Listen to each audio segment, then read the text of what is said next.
Can you honestly say that you enjoy your body's own smell without having to add on all these additional synthetic fragrances? Hello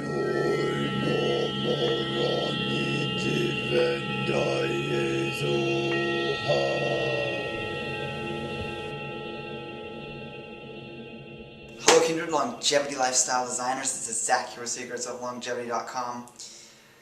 Body odor is a hot topic. People are criticized for having body odor of any type. Some people obviously smell bad and people don't want to be around them. And we have to really sort of turn our eyes to the animal kingdom and see what is taking place there to really understand what is the healthiest type of body odor for ourselves, and to understand the role that it also plays in our lives, but in the interactions between people. In our modern society, odor is very much frowned upon of having any type that's produced by your own body. There's added scents to everything from shampoos to deodorant to soap, colognes, all sorts of fragrances, perfumes. We're putting all this stuff on our body to mask and overpower the smells that our body would be producing otherwise.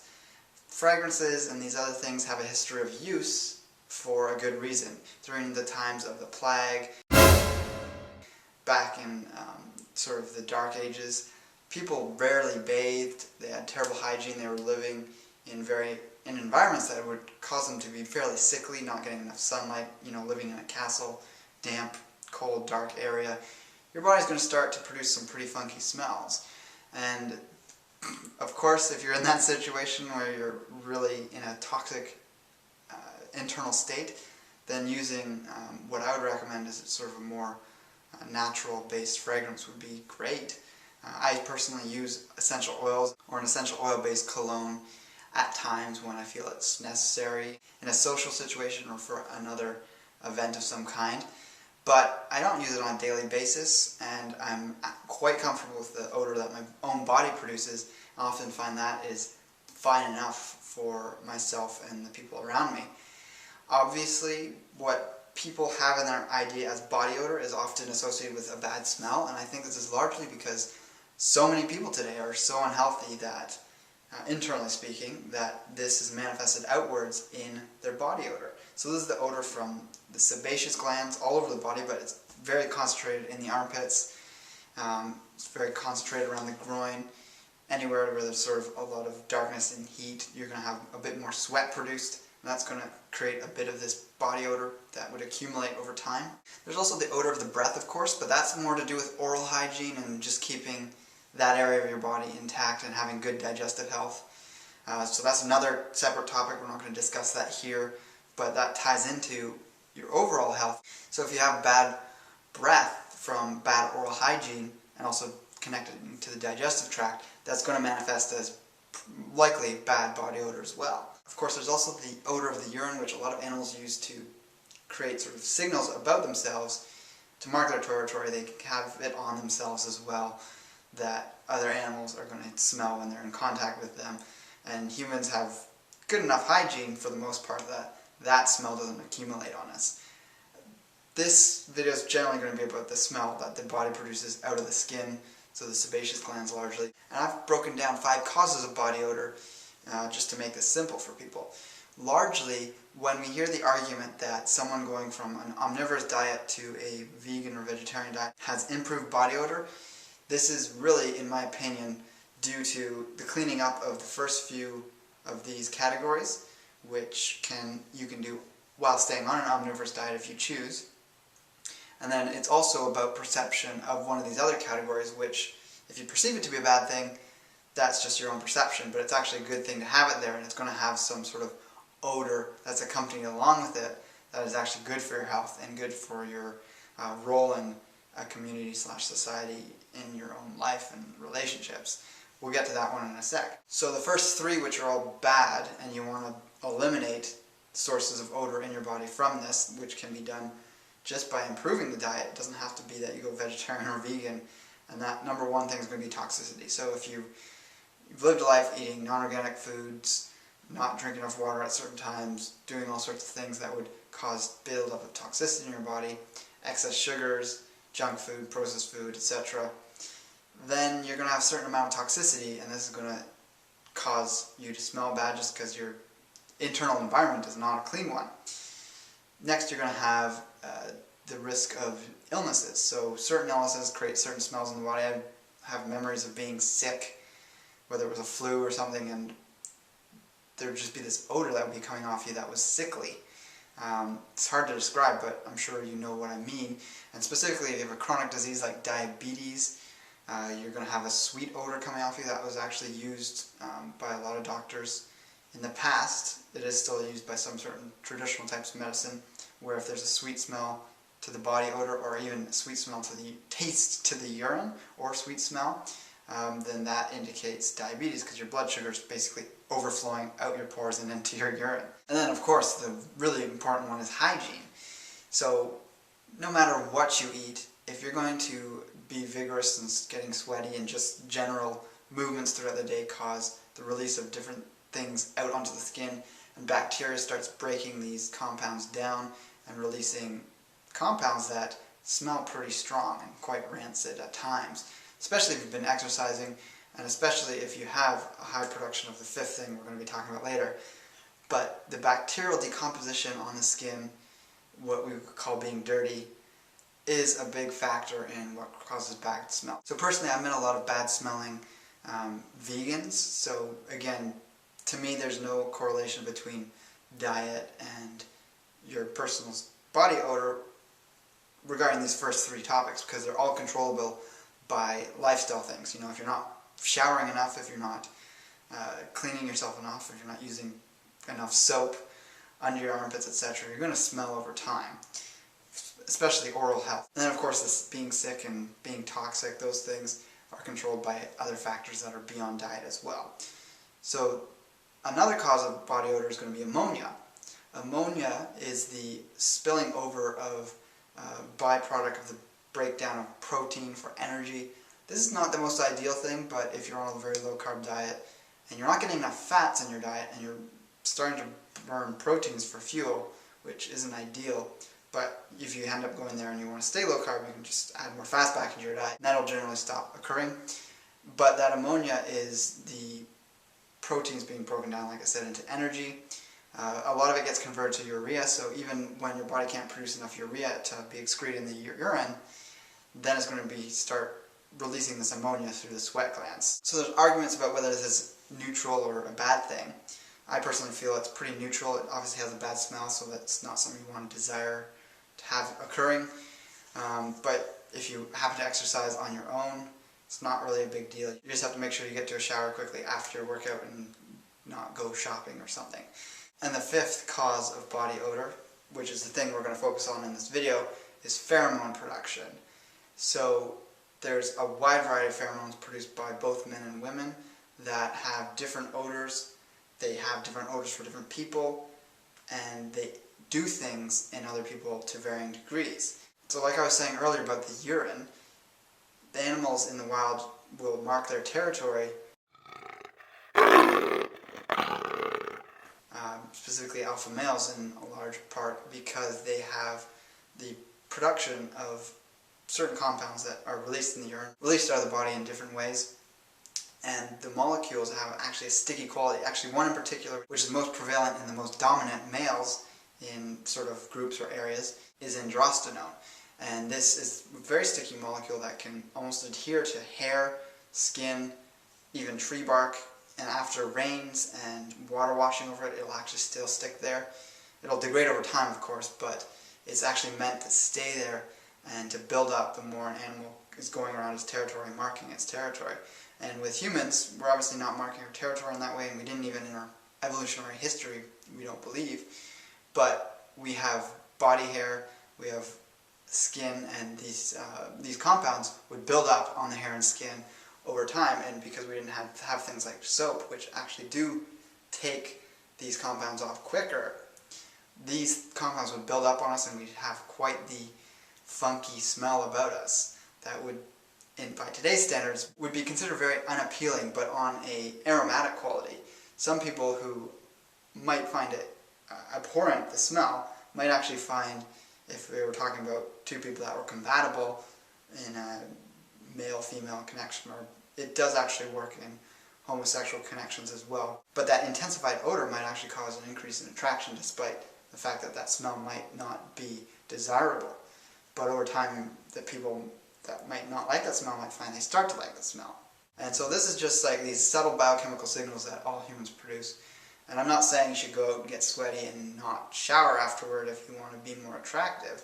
What I am going to say though is you need to consider what you're taking in your nutrition as to the quality of your body odor, and you can actually maximize the quality of those pheromones without having this bad smell associated with it from the toxicity and other things. So you have to get your diet in shape, you have to get these other things in order so that you can be comfortable not wearing deodorant, for instance, in public, and not having people think that you smell like you haven't showered for a couple days. Personally, I do wash under my armpits with soap, and I've experimented with not doing this to see if this compound will build up, but still washing the sweat and dirt away that would have come out in the sweat, which plays a role in, again, generating bad odor, but leaving the whatever molecules my body's producing under my arms because it would be stuck to the skin and other things there.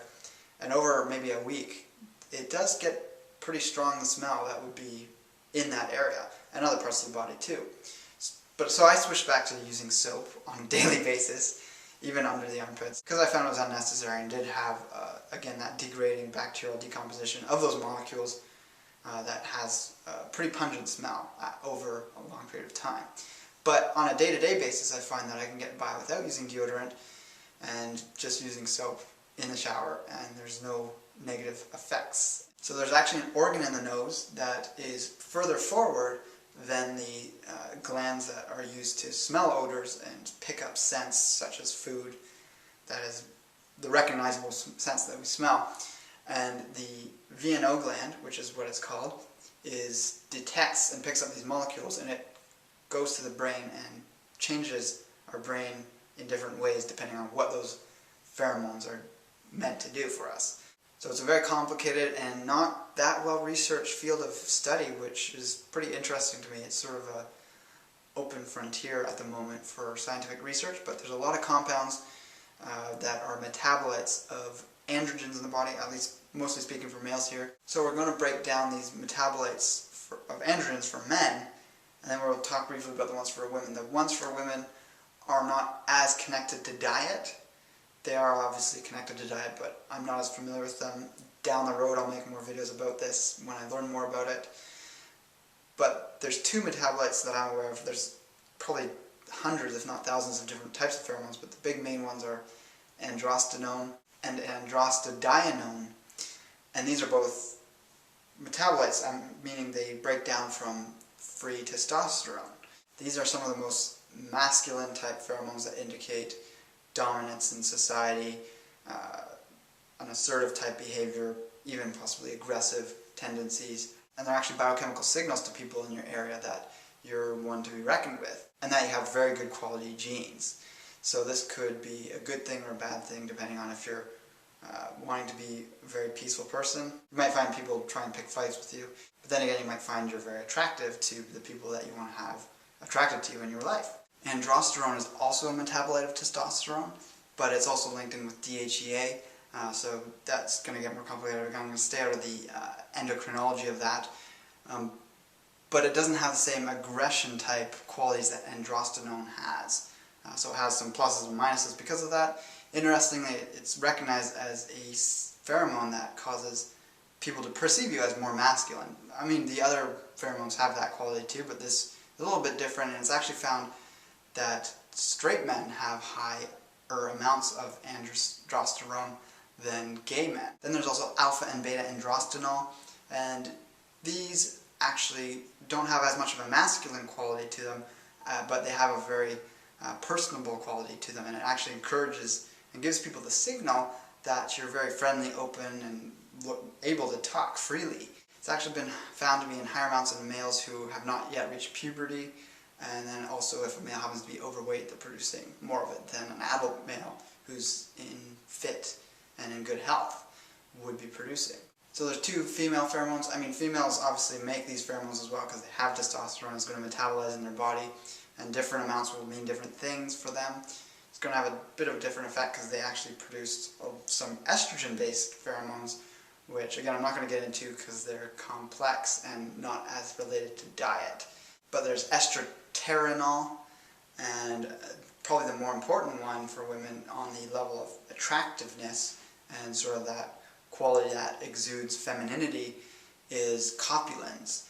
And that is actually made from a fatty acid. It's technically not a pheromone in the sense of it being a metabolite of a steroid hormone, but it has pheromone-like qualities. And you can look that up if you want to learn more about it. I'm not going to discuss that here right now.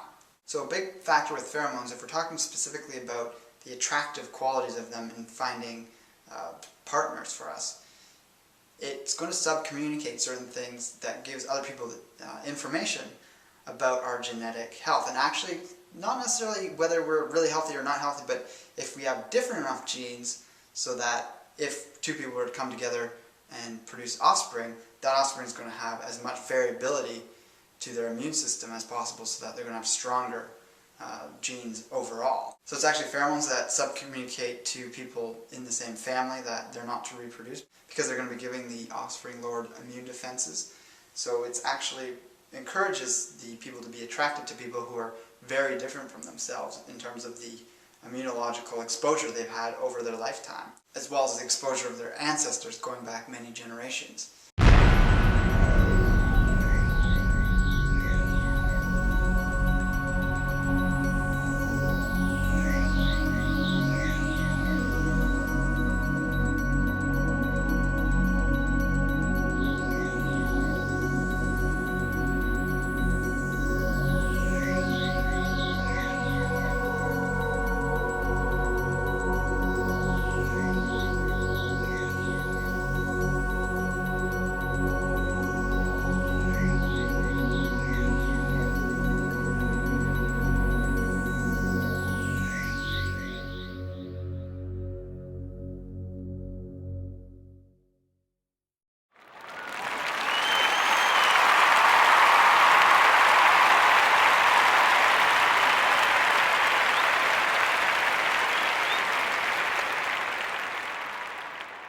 So the interesting thing also is that the breakdown of these pheromones on the skin by bacteria, or even inner glands by bacteria, creates other hormones and other metabolites, and it's very complex. It's not something that can be totally understood and simply broken down the way I've kind of done it here. It's much more complex than this, but basically what I'm trying to communicate is that these compounds have odors. I've got 4 links below that are going to get into some scientific studies.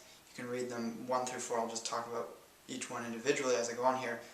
And number 1 is going to be that women find androstenol attractive in men that produce a decent amount of it. So being able to produce a decent amount of this pheromone actually relieves stress in a woman, provided we're talking about 2 heterosexual people, and it can actually even release PMS symptoms. So it has a very profound effect on the female brain, and that can be very beneficial if your body is able to produce that. And again, we're going to talk about diet in a moment here. But first of all, I just wanted to give you the evidence for that. You can check out that first link below for a full PDF, full text of that study that just sort of has given that sort of first proof of pheromones having an effect on the brain, because there have been a lot of sort of documented reports of their effectiveness, but not as much hard evidence as we're probably expecting there to be in the future as research on these topics continue and expand. So studies number 2 through to 4 show that a high fiber, low fat, in general vegan, vegetarian diet is going to lower testosterone, in some cases increase sex hormone binding globulin, which further lowers testosterone. It can lower other metabolites of testosterone, and overall, because testosterone is where it's at in terms of the overall yang jing force that you have, you want to maintain this at all costs. With the onslaught of phytoestrogens, xenoestrogens in our diet, and all these other exposure things from the environment, we want to conserve these levels as best we can. So making sure that the fats in your diet are coming largely from saturated fats. They're cutting out polyunsaturated fats, the excess ones, maybe a little bit of fish oil, whether it's Colivor or something I've talked about in the past, but we don't need to be taking flax oil, definitely not. We don't need to be taking tons of different oils, specifically the polyunsaturated fats that are very damaging to thyroid but also reducing to testosterone levels. It's very complex biochemically why this occurs, but it has to do with raising cortisol levels, interfering again with the thyroid, and overall we need the saturated fats to build these androgens and the cholesterol from animal foods, and that's why an omnivorous diet is ideal for producing enough testosterone and also producing adequate amounts of these pheromones that will come out of our body and give our body an odor. So if you don't have an odor, if you're vegan and saying that it's great that you have no odor, you're setting yourself up for disappointment down the road. Maybe you'll get a vegan wife, or if you're a female, maybe you'll get a vegan boyfriend or husband one day that will love you for the diminished output of pheromones that you happen to produce. But largely I wanted to sort of debunk and completely demolish that myth that omnivores stink. Yes, they have odor. You have body odor, which is a good thing, but largely the smell of that odor is going to determine whether you're in the right framework to be accepting of that odor. So specifically talking about women, if you're in a specific time in your ovulation cycle, generally if you're at your most fertile, you're going to find these odors to be more appealing than at other times in your cycle. Or even if you're pregnant, for instance, or postmenopausal. And it's been reported that perhaps the most volatile compound, androstenone, has been smelt in 3 different ways. Some people find it has a urine-like smell, and they don't like it. Some people find it has a vanilla-like smell. Some people say it has no odor. So that really largely depends on the person and where they're at, and whether they're at a place to be attracted to that smell or repelled from it. So 2 foods that you can eat to add androsterone into your body, which is that wonderful compound that doesn't have as the aggressive quality as androstenone, is both celery and pine pollen. So celery is actually eaten in very large amounts by Amish men who are about to get married, and that's actually to help produce these qualities, these pheromones, in larger amounts, so that after their wedding night they have a lot of assurance that they're going to have a child in the next 9 months. So that's an interesting little sort of bit of folklore tidbit that you can read up upon if you want to learn more about that. But celery actually contains this. You can eat it, you can juice it, you can put it into stews, put macadamia nut butter on it if you want. That's really the only nut butter I'm going to recommend because that's very low in polyunsaturated fat. It has a lot of monounsaturated fat in it. And it actually has other androgenic chemicals in it that just help with your overall androgen balance and help bring down those estrogen levels if you happen to be slightly estrogen dominant. I mean, you can always check out the androgen food list that I created. There's 10 foods on there if you want to learn more about testosterone boosting foods and the wonderful effects that that can have on your overall hormonal health. So pine pollen also contains that molecule androsterone, as well as testosterone and DHEA and a bunch of other androgen compounds. And you can find it at the links below. It is a white powder that you can add to smoothies in very small amounts, so it's going to have a very profound effect. You can get the tinctured form of it. You can find out all the information about that down there, or you can also read an article I've written about pine pollen in the links section below. 2 other anabolic androgenic foods and herbs I need to mention are both elk antler. This is the elk antler gold from Surthrival, and as well as the colostrum powder from Surthrival. So again, check out those links below, read up on these. I've got articles also about colostrum that I put down there. Don't have an article out about elk antler, but you can learn more about it here in this video I did not too long ago, and it goes into the detail about how it raises all these growth hormones in the body. And both the sort of anabolic growth hormones are very much tied in with the androgens, and again are going to be producing of these beneficial metabolites, pheromones, down the road. So if you're vegan, you've been getting the emaciated look and starting to look a little feminized, this is definitely the way to go. These are great additions to help accelerate you on that path towards making up for the lost time of not eating animal foods. But you should also add the animal foods in. You can always go to links below for US Wellness Meats, which has pasture-raised beef, pasture-raised dairy foods that have been pasteurized dairy foods. But you can actually get raw cheeses because once they're aged over 60 days, those are eligible to be shipped. And then you've also got a number of other pasture-raised animal foods down there too, like lamb, bison, chicken, etc. So check out all those links below. There's a lot of information there. Rewatch this video if you need to. Consider animal foods as being essential for your production of these natural compounds in our bodies that we need, that are part of life, that are part of your appreciation for the world and being able to enjoy life. Because I can say that I wasn't enjoying myself as much as a vegan in terms of the response I would get from people just out in the world. It doesn't have to be of that attractive nature all the time. I'm just talking about general perceptions that people have of you. So these odors and very subtle chemical signals that we put out into the world do have an impact. And if you want to see changes for the better, consider my words in this video.